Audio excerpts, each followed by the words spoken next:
ഈ after delivery നമ്മൾ complete rest എടുക്കണം, മിനിമം ഒരു 3 മന്തോ അല്ലെങ്കിൽ 40 ഡേയ്സ് എങ്കിലും നമ്മൾ എടുക്കണം എന്ന് പറയാറുണ്ട്. പുറത്തേക്കൊന്നും പോകാൻ പറ്റില്ല, റൂമിൻ്റെ ഉള്ളിൽ തന്നെ ഇരിക്കണം. അങ്ങനെ ആദ്യം മുതലേ കേട്ട് വരുന്ന ഒന്നാണ്. ശരിക്കും ഇങ്ങനെ ചെയ്ത് കഴിയുന്ന സമയത്ത് നമ്മൾ ഒന്നുകൂടെ മൈൻഡൊക്കെ ഔട്ട് ആവുകയല്ലേ ചെയ്യുന്നത്? അങ്ങനെ പുറത്ത് പോകുന്നത് കൊണ്ട് എന്തെങ്കിലും പ്രശ്നമുണ്ടോ? കംപ്ലീറ്റ് റെസ്റ്റ് എടുക്കേണ്ട ആവശ്യമുണ്ടോ? തീർച്ചയായിട്ടും പിന്നെ ഒരു കംപ്ലീറ്റ് ബെഡ് റെസ്റ്റിൻ്റെ ആവശ്യം ഇവിടെ വരുന്നില്ല.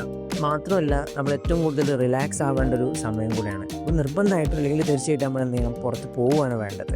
അതും നമുക്ക് ഏറ്റവും ഇഷ്ടപ്പെട്ട നമ്മളുമായിട്ട് കൂടുതലടുത്ത് നമ്മൾ ഹസ്ബൻഡിൻ്റെ കൂടെയാവും. മറ്റും നമ്മളൊന്ന് പുറത്ത് പോയി ഒന്ന് റിഫ്രഷ് ആയി വരുന്ന സമയത്ത് നമ്മൾ ഏറ്റവും കൂടുതൽ മൈൻഡ് റിലാക്സ് ആവും.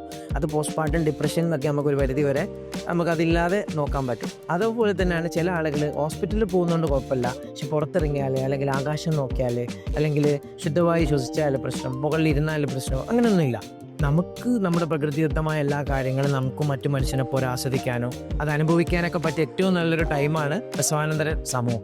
ആ സമയത്ത് നമ്മൾ ഇങ്ങനെയുള്ള കാര്യങ്ങൾ നമുക്ക് മാറി ഒതുങ്ങി ജീവിക്കുന്നത് ചിലപ്പോൾ നമ്മുടെ ഡിപ്രഷനിലേക്ക് പോവുകയാണ് ചെയ്യുക. അപ്പോൾ നമ്മൾ സജസ്റ്റ് ചെയ്യാറുള്ളത്, പലപ്പോഴും ഹസ്ബൻഡ് വരാൻ പോലും മടിക്കുന്ന ഒരു സമയമാണ്. ഹസ്ബൻഡ് വന്നാൽ ദൂരെ നിൽക്കണം, അടുത്ത് നിൽക്കാൻ പാടില്ല, അടുത്ത് കിടക്കാൻ പാടില്ല, അങ്ങനെയല്ല. ഹസ്ബൻഡാണ് അവരെ കൂടെ നിൽക്കേണ്ടതും കെയർ കൊടുക്കേണ്ടത്.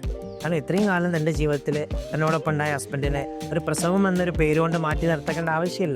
പിന്നെ ഒരു പാരന്റിങ് എന്താണെന്ന് തികച്ചും അറിയണമെന്നുണ്ടെങ്കിൽ ഹസ്ബൻഡ് എന്ത് ചെയ്യണം, ഈച്ച് ആൻഡ് എവറി മൊമെന്റിൽ നമ്മുടെ കൂടെ ഉണ്ടായിരിക്കും. അപ്പോൾ പുറത്ത് പോവുകയാണ് വേണ്ടത്. പോവാണ്